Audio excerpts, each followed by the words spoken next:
Let's talk a bit about technology now, the changes in the past year. Actually, AI has been there for, 5, 6, 7 years. We've been hearing more about it since ChatGPT. How has this changed your work in the past year? I think this comes back to a larger question in terms of what is and isn't marketing. Posting on social media is not marketing. Podcast is not marketing. Funnels are not marketing. ChatGPT is not marketing. All of this stuff is promotion, which falls under the remit of marketing, but is a tiny percentage of what marketing is. I don't think marketing has changed because much of the psychological and emotional drivers that form the basic mental structures of how and why human beings buy things has not changed and hasn't changed for hundreds of years and will take hundreds more years before it will change. I'm Zarina Dimitrova, a strategic partner and mentor to businesses in the process of transformation. Join me on Grow and Learn as we explore a range of topics from personal development and career advancement to relationship building and financial management. With practical advice, inspiring stories, and expert interviews, we'll give you the tools you need to thrive in every aspect of your life. Join us as we share insights and strategies that can help you achieve your personal and professional growth objectives. Talking about marketing, the effectiveness of it, the pain points of small and medium-sized companies, startups when dealing with marketing, is it still effective or is it only efficient? What the difference is between marketing and sales? This is what we're going to be talking about with my guest today, Professor G. Ranasinha. He's an adjunct professor in 2 reputable MBA schools in Europe. I'm not quite sure if one of them is not outside of Europe, but welcome, G. Thank you very much, Zarina. I'm very pleased to be here. Thank you for inviting me. Yes, both schools are in Europe. Both schools are in Europe, yeah. Yes. And you also run your own marketing company, which means you're not only a talking head, you're also practicing your trade.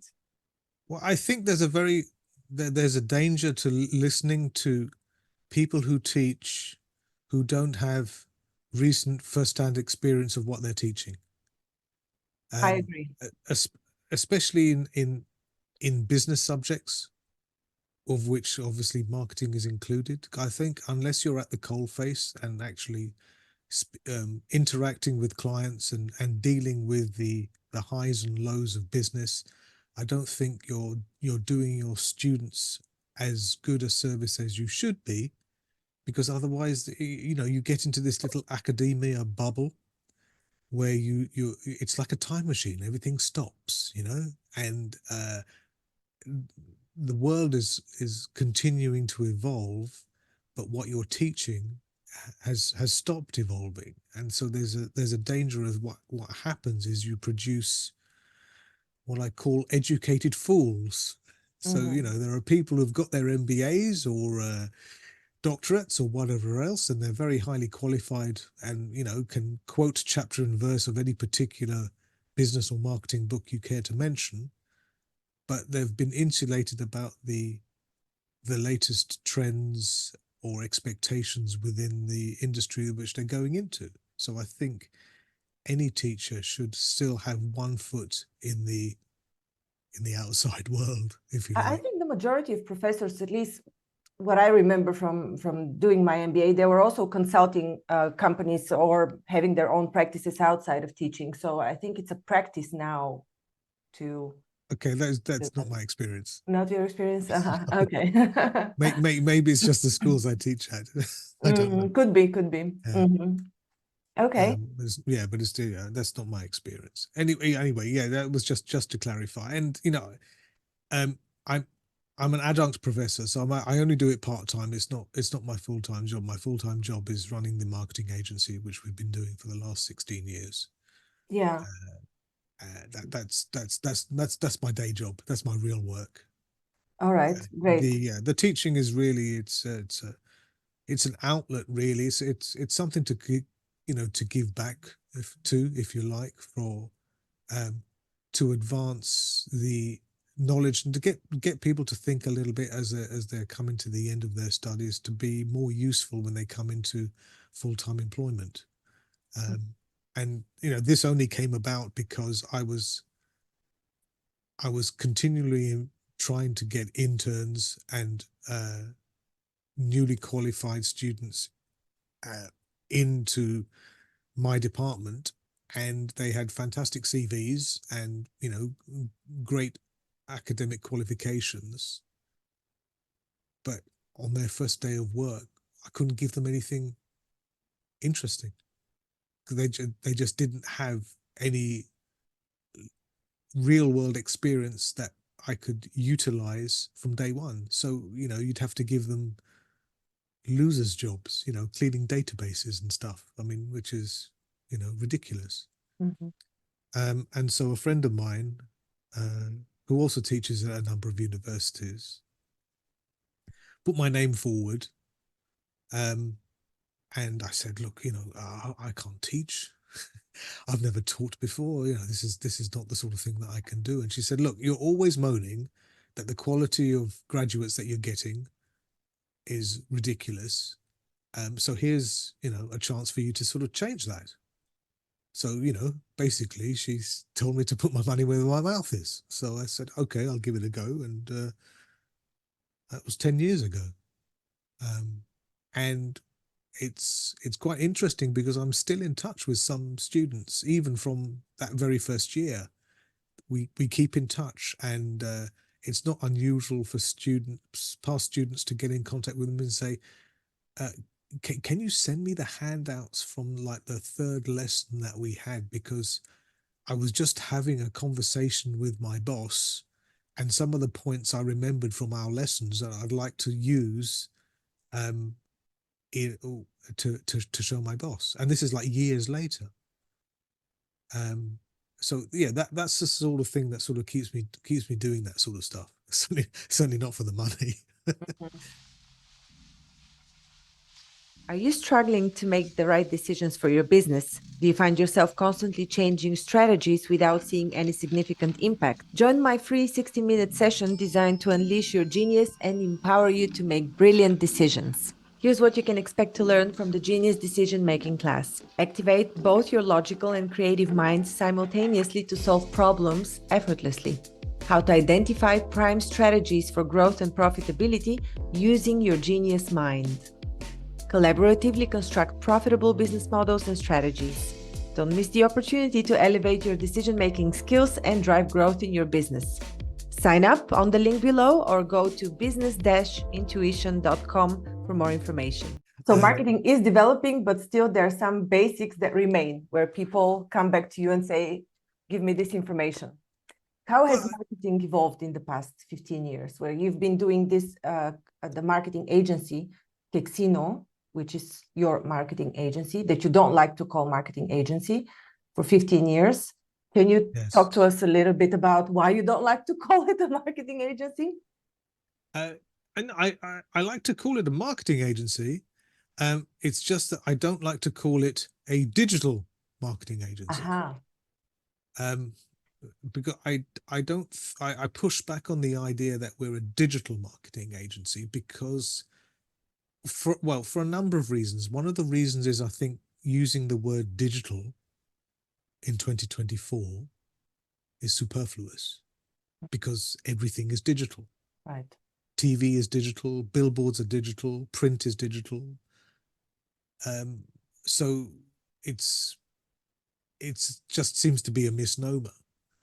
But more than that, I think by categorizing an agency as being digital does a disservice to its work and its outlook. Because I think talking about a digital agency is nonsensical. I mean, you might as well call us an electrical agency, right? Of course, we use electricity, right? But should that be what defines us? And I say no. I say it's not digital marketing, it's marketing in a digital world. And those two positions are very different. And I don't think they're interchangeable. I think what's more concerning is that the phrase digital marketing or a digital marketer is not only an outdated term, but it puts the focus on the wrong thing.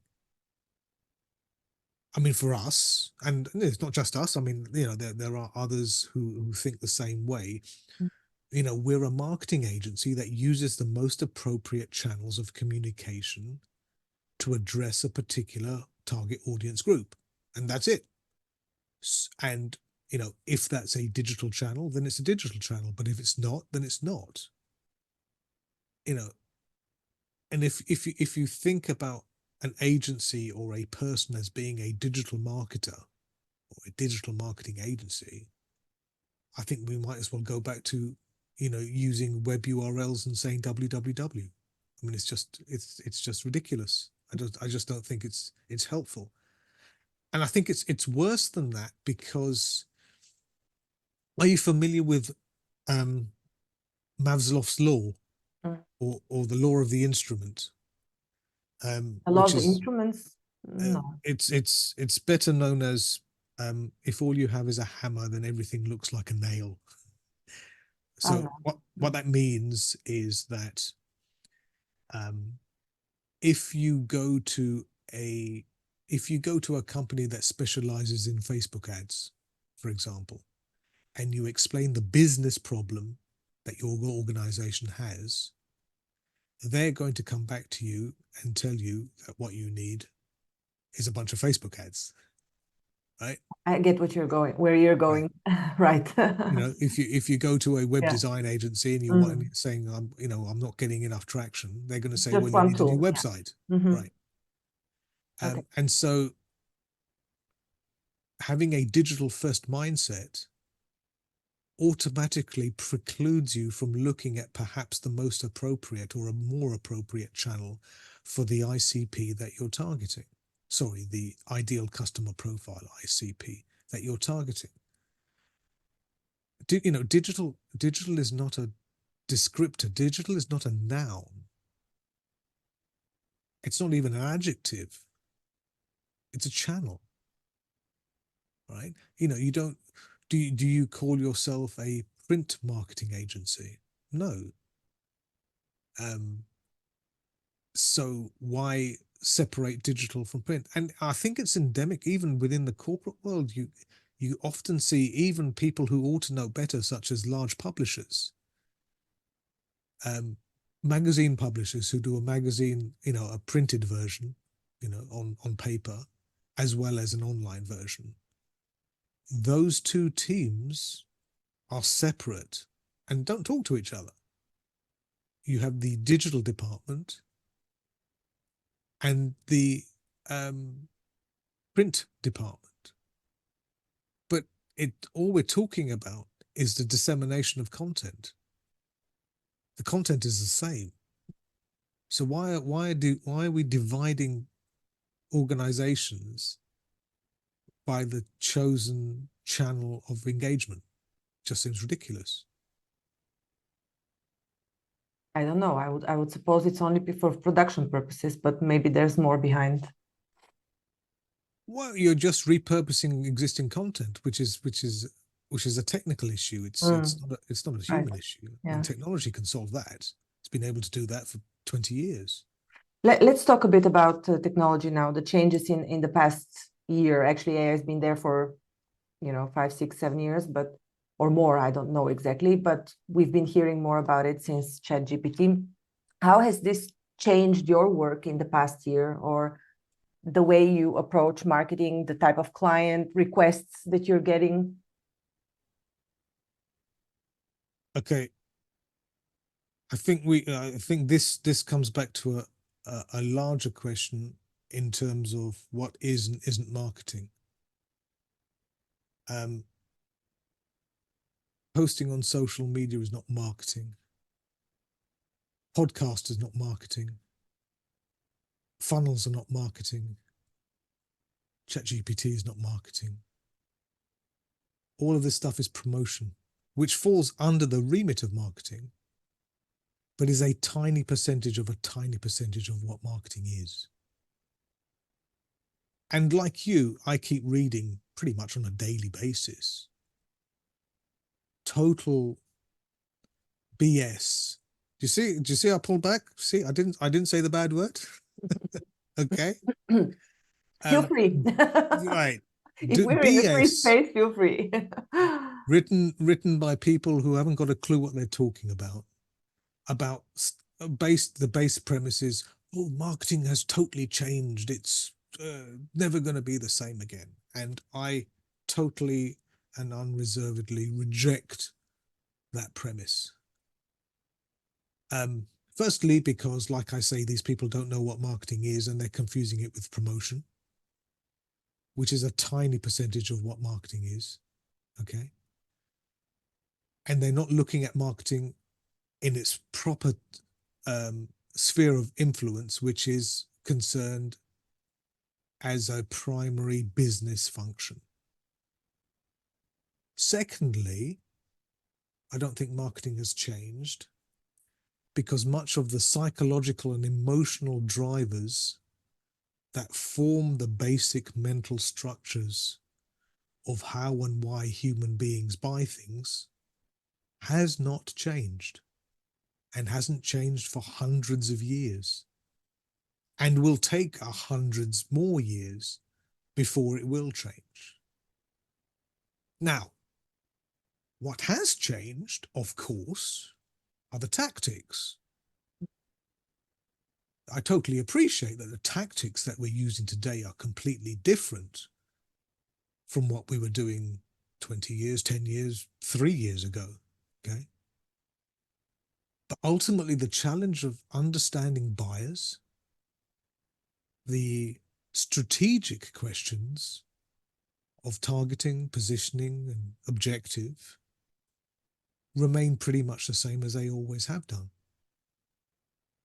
The execution has altered, of course, and will continue to evolve, and it has to. But the fundamental challenges and the lessons that we can learn from the recent and even not so recent past, I contend, remain the same. Now, this may not be a particularly fashionable thing to say in 2024 when everybody's jumping up and down about technology and AI and large language models. But this is a symptom of the problem rather than a proposed solution.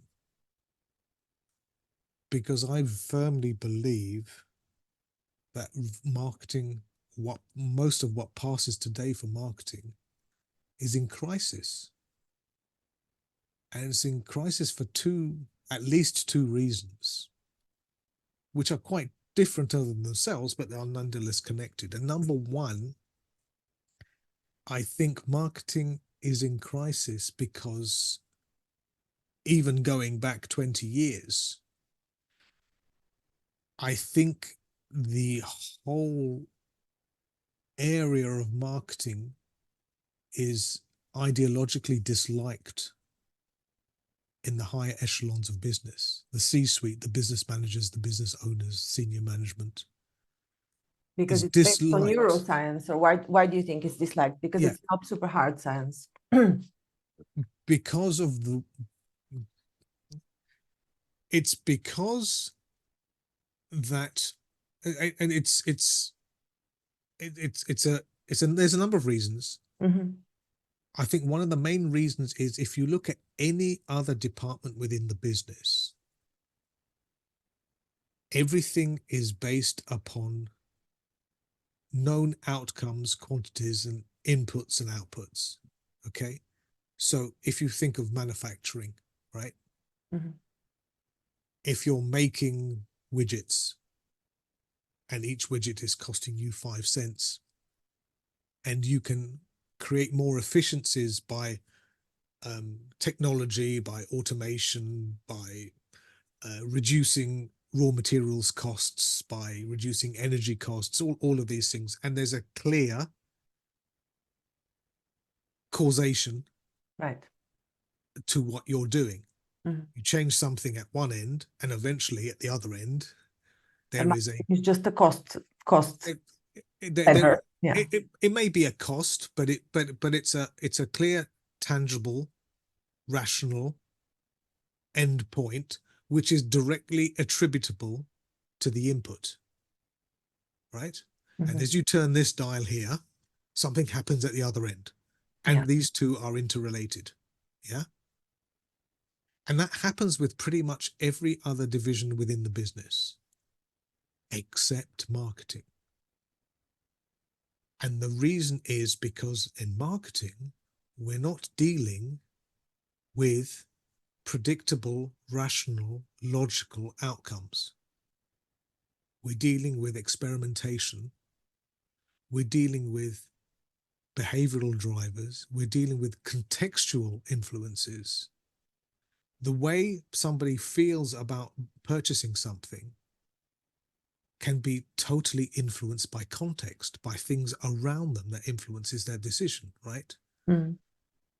And unlike manufacturing or economics in general, which presumes perfect information, perfect utility, and perfect trust, okay, within that system, the object of marketing,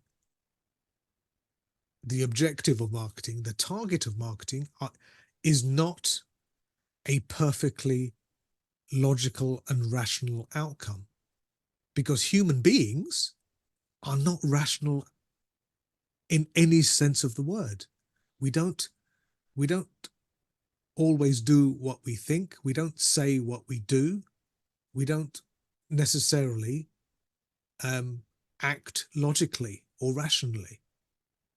And moreover, many of the factors which contribute positively or negatively to a buying decision do not have a standardized equal unit of measurement.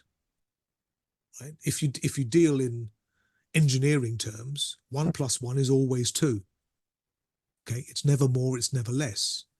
And to get to 2 is always by adding 1 to another 1. Well, marketing is dealing with influences to the outcome which do not have internationally recognized units. For example, there is no such, like there's an SI unit of a kilogram or a kilometer, Yeah. or a mile even, right? Everybody knows what we're talking about. But in marketing, there's no standard SI unit for loyalty, for trust, for fear, for hatred. All of these things influence you as a buyer, right? They positively or negatively influence the buying decision. The entire insurance industry is built on provoking fear. Now, Right? with your experience in these marketing agencies, have you noticed at all a company, or do you know of a company, be it small or large, that has a real marketing department in its organization? Because from my experience, they're just partially touching on what you're explaining marketing is. They're just taking certain functions of it, such as production of marketing materials or creative or you know, others, but they're not really going deep. Usually, from my experience, they've always relied on outside agencies for research, marketing research, and defining customer preferences and so on. But really, the way you explain marketing, the way it should be, the whole neuroscience about it is not a part of current corporate structures. What is your experience about it? I think it's very much size dependent. The larger brands have the luxury of bringing in expertise that small to medium-sized businesses don't. And even if the small to medium-sized businesses had in-house expertise, because of their very nature, it's unlikely that those resources would stick around for very long. So, this is why agencies like us exist. who specialize with smart startups and small businesses and keep away from the large businesses. We don't want Fortune 1000 type customers, clients for us. And as an agency, as an aside, we turn down 70% of the inquiries that we get on a day-to-day basis. So And are there why do success you turn stories? them down? Why do you turn them down? Because they don't fit with our ethos, right? We want to work with people who appreciate what we do, who understand why we think we're different, and are open enough to accept change, right? Which is very hard, especially if you're a business owner stroke manager, CEO, a founder CEO. Having somebody external come in and tell you your baby is ugly, it's not easy to hear, is it? So it takes a special type of person to be open to receive constructive, objective criticism and proposing ways forward and having a buy-in, a true acceptance at the very top level of the organization. Because unless you have that, then that fundamental behavioral change in outlook, in process, in rigor won't stick within the organization, because everybody will say, well, the person at the top of the pyramid is not embracing it, then why should I? And then the whole thing just topples down like a house of cards. And on a more personal reason, the reason why we turn down 70% of the business that we get is because when we founded the agency just over 16 years ago, we had a number of unshakable foundational pillars that were in place that we all agreed to moving forward. And one of them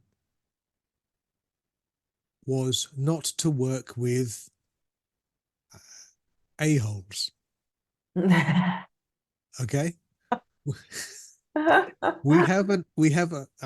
being very polite here, Zarina. Okay, I'm making a real effort. Oh, thank you so much. You didn't okay? have to be, but thank you. I appreciate it. I'm doing it. Okay, I'm doing it. I know you said that I had free reign, but I don't want to alienate anybody who's watching or listening to this. We have an a-hole free policy. We refuse to work with a-holes, and that is because the three of us who started the agency had worked with a-holes throughout our business lives and thought, okay, even if that negatively impacts the bottom line, we're the ones who have to go to sleep at night. We're the ones who have to look at ourselves in the mirror. And it's not purely about revenue. It's about helping the right people, helping the people who want to be helped. And we're a small agency, right? We're 19 people. So we have a limited number of clients that we can accept at any one time. And I'd much rather work with a smaller client, even if it's a smaller budget, where we can make an incremental, tangible difference to their bottom line in the short to medium term, than a bigger ticket client who's got a bigger budget, but dealing with them is like root canal work or something. I just don't want it. I'm not into that stuff. Business should be fun, especially if you're doing it on your own. And if it's just like a job, why are we doing it? We might as well just shut up shop and go work for a bank or something. There's just no point. So that's the reason why we work in this way. And I like to say that we're unique, but we're not. I mean, I've met a number of other agency owners who think in the same way and operate in a similar model.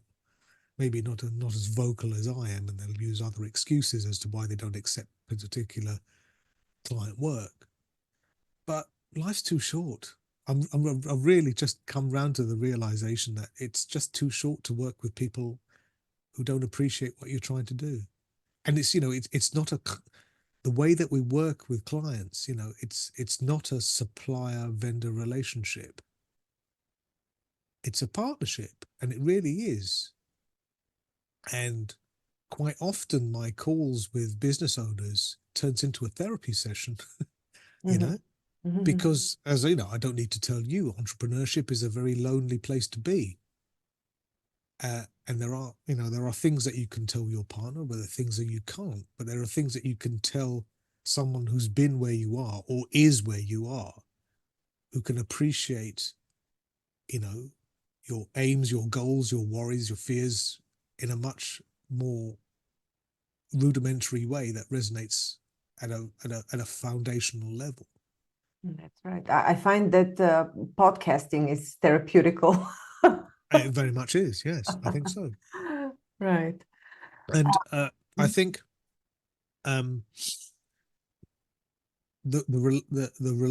client relationship, especially with something like marketing, but any real third-party supplier relationship, which is actually focused on the actual guts of the business, it's a very personal relationship. There has to be chemistry. I mean, because we for us, and this is not the same for everyone, we will not take a client on unless we've seen their business plan. And if we think that business plan doesn't work, we will tell them and we will turn down the opportunity. Because when everything collapses, not if, when everything collapses, the easiest people to blame is the marketing agency who's cost them loads of money, right? And I'm not going to be thrown under the bus for a company that has been poorly managed, hasn't got a real clear strategic outlook, is underfinanced, right? The biggest reasons that startups fail is not because of lack of customers, it's because their cash flow sucks, right? They just run out of cash. And they have this dream that plugging in a full service marketing agency is going to turn things around on a dime. And these sorts of things always take longer than you think they're going to take. Using a marketing agency is not like Amazon Prime. You don't get what you want the next day. It takes a little bit longer, and it takes longer than you think. And if we're going to be too much a drain on your finances, that's not a place that I want to be.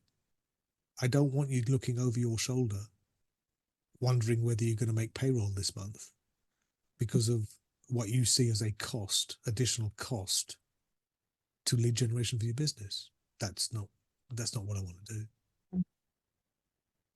So it takes a very special type of a company that is well-funded and doesn't have their internal marketing team. No, they can have an internal marketing team, absolutely, and we'll work with them. And many of our clients do have internal marketing teams, though. Again, it comes back to our definition of marketing. Right. Right. Throwing royalty-free images into Canva templates is not marketing. Right. Now, don't get me wrong. I'm not having a go at royalty-free image libraries, and I'm not having a go at Canva. I love you guys to bits. You're wonderful. Tools such as Canva allow you to create less sucky materials. Okay. It creates good enough very quickly, very easily, even if you're, not particularly competent in design, right? Which is great. Let's talk about tools now touching on Canva. Let's talk about the distortion AI has created when it comes to real marketing, and how do you see it developing?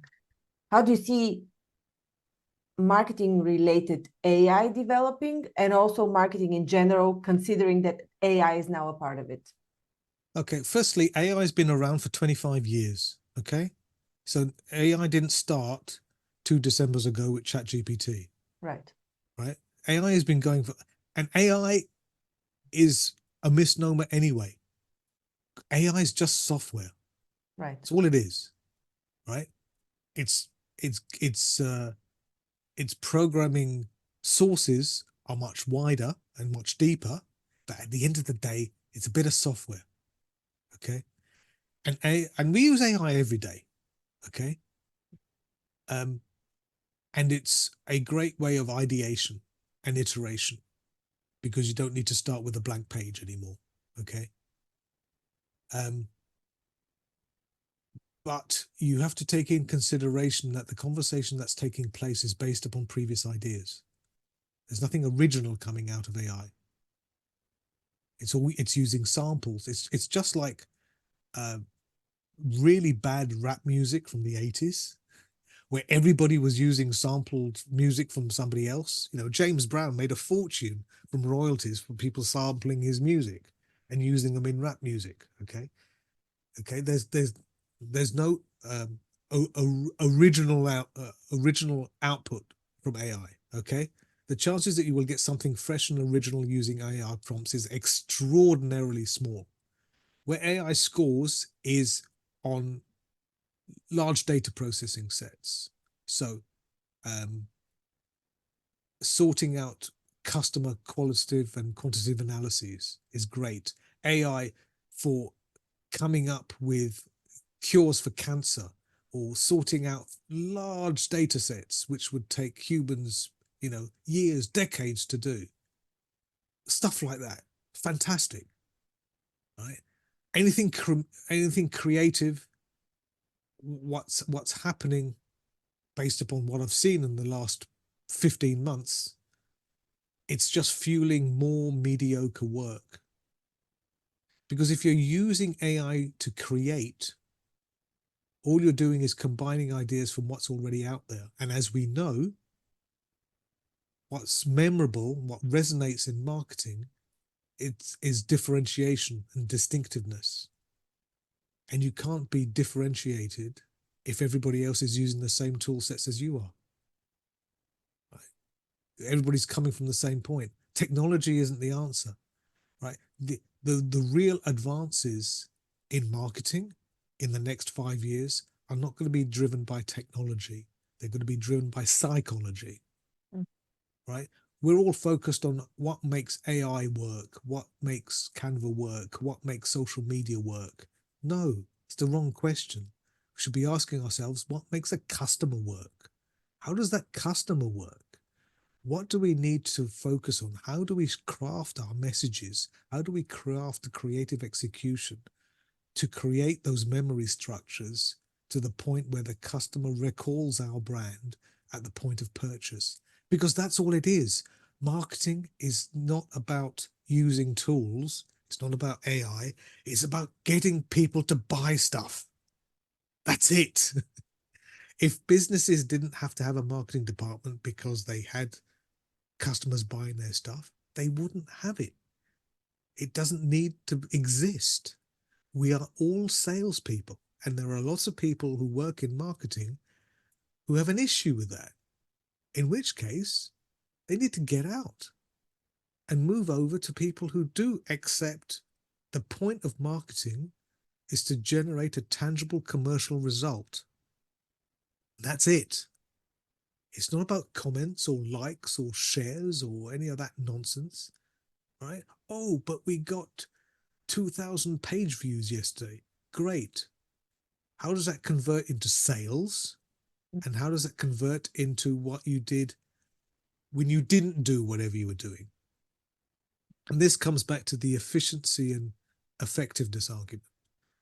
The reason, if you think about it, especially for digital advertising, Facebook, Google, whatever other platforms you want to do, we have forms of AI in the digital advertising world for years.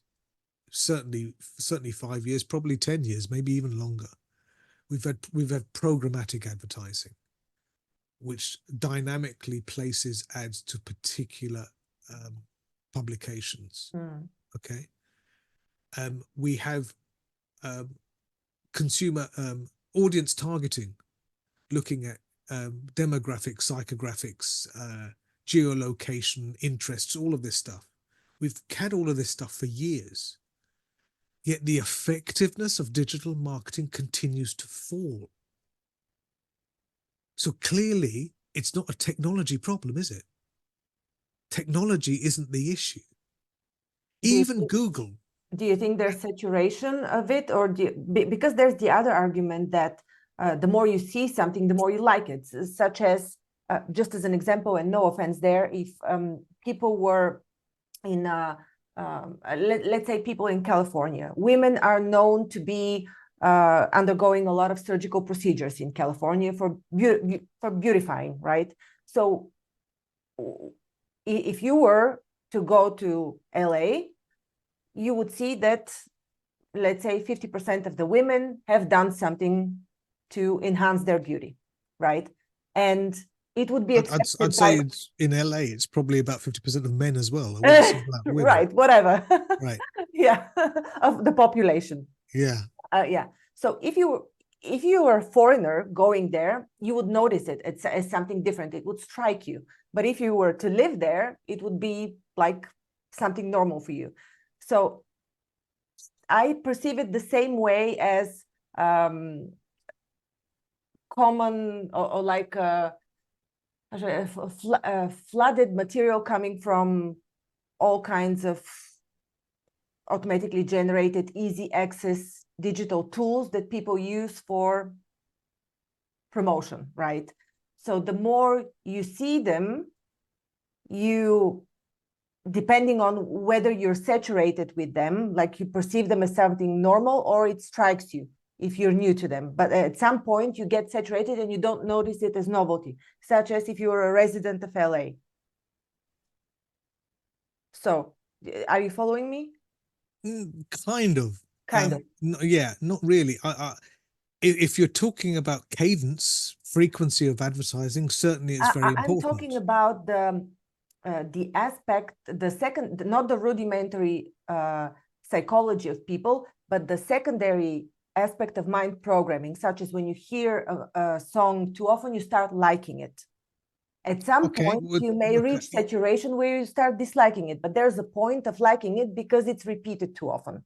So this means that when you see a standardized piece of advertising, I know it's not marketing, but promotion piece. Yeah, advertising comes under marketing. Yeah. You like it. You're used to that, right? At some point, you may dislike it when it reaches some point of oversaturation. But at some point, this is what you're used to, and this is what you want to see.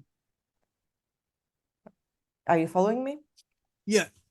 Yes and no. I get where you're coming from. I think we need to separate cadence from effectiveness.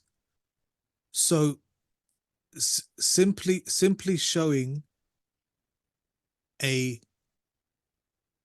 not particularly effective ad multiple times doesn't increase the effectiveness of the ad. And there are plenty of empirical studies within the industry that does. I thought it did. No. You know, an ad has to be of interest. I don't know about you, but when I'm on LinkedIn, for example, and I'm scrolling through my LinkedIn timeline, I see a bunch of ads which annoy the hell out of me. And they annoy the hell out of me for two reasons. One, because I see them too often, but that's not the primary reason why they annoy me. They annoy me because they are not targeted to me. They're not interesting to me. They're talking about something which I have no interest. You know, delving deeper, advertising on its own is just one element of a marketing mix. For cosmetic surgery, and I know you're just picking that as an example, but the single biggest driver of sales to cosmetic surgery is not advertising, it's referrals, it's word of mouth. The first person that you go to if you're looking for a cosmetic surgeon is somebody that you know and trust who's had some work done. Who did you use? Who did your nose? Or, you know, or that sort of thing. And you can see, you know, as many ads as you want, but you will not trust those ads, because at the end of the day, Zarina, that's what we're selling. We're not selling, you know, a perfect nose. We're not selling a new cell phone. We're not selling a new set of steak knives. At the beginning of that customer interaction, everybody is selling the same thing. And what we're selling is trust. Because if I don't trust you, I'm not going to buy from you. And by removing the trust element, by bombarding the customer, insulting them with generic, unimaginative, annoying ads, hurts your brand. Now, if you're doing a Chinese drop shipping type business where you're just plowing a ton of money into TikTok and Facebook ads to drop ship something that you've bought for 50 cents, which you're selling for $9.99, and you're going to disappear this time in 3 months' time, then fine, go for it. But if you're trying to build a brand, a brand which has trust, social proof, and some kind of mental availability, saliency at the point of buyer consideration, you just have to speak to Google and Facebook. Okay, the two companies that make the majority of their money by selling substandard advertising.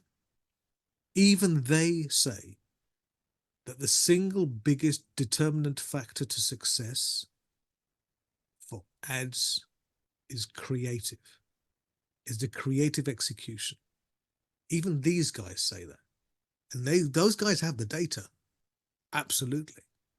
And the work from people like Les Burnett and Peter Field, or a company called Systems One, have plenty of empirical evidence that have a direct correlation between the effectiveness of an ad and the creative execution. We can all think of really cool ads on the TV, in the press, bus shelters, wherever, which we can recall. And we recall them because they're distinctive, they stand out, and they stand out usually because of a particular creative dimension that resonates with us. But being creative in the ads doesn't necessarily mean that the people need this thing and it's targeted to them. I mean, I can appreciate a creative ad for beer, but if I don't consume beer, then it doesn't really. Well, that's targeting, right? Right. That's targeting, right? You have to be in market to buy, right? We're not talking about persuasion. We're talking about influence. Yeah. Right. Marketing is not about selling people a beer. Marketing saying is, if you're thirsty and if you'd like a beer, then buy our beer. That's what we're talking about. Right. And so the problem with going with an efficiency driven marketing model,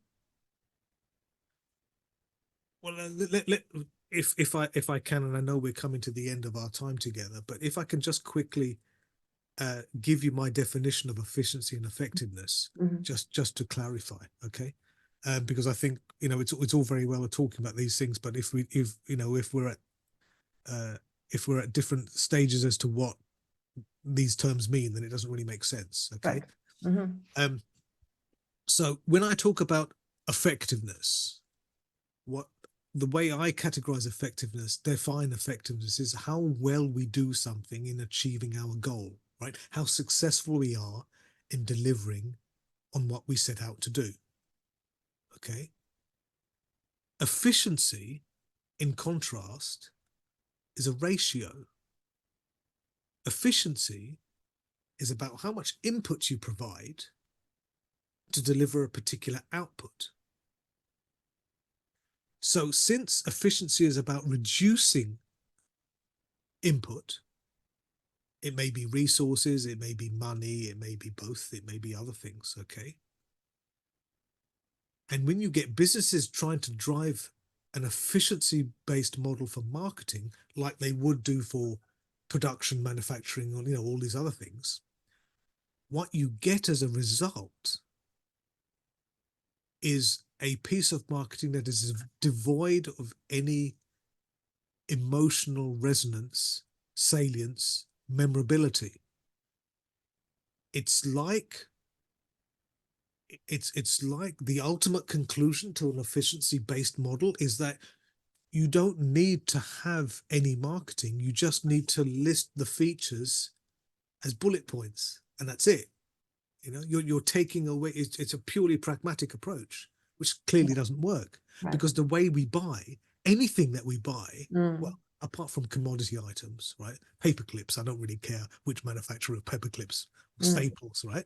But anything else we buy, whether B2B or B2C, we buy with our heart, we buy emotionally, and then we post-rationalize logically. Right. Okay. In which case, an efficiency-based model doesn't work, because to interject a creative component, it doesn't have a standardized, there's no standardized unit of creative input. That's right. What you were talking about, the measurement, you cannot measure the unit. Exactly. You can't say, when we're creating this ad, we're going to inject $27.50 worth of creativity in it. Right?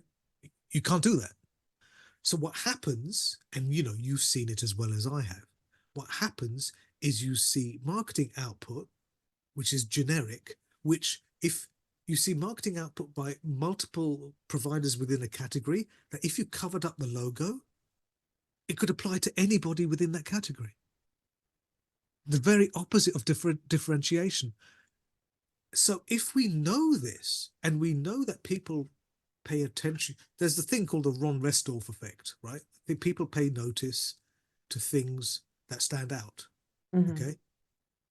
And you look at any ad, any marketing message, it's the ones that get your attention are the ones that stand out for whatever reason. Maybe design, it may be message, it may be whatever it may be, whatever dimension that you see as having value.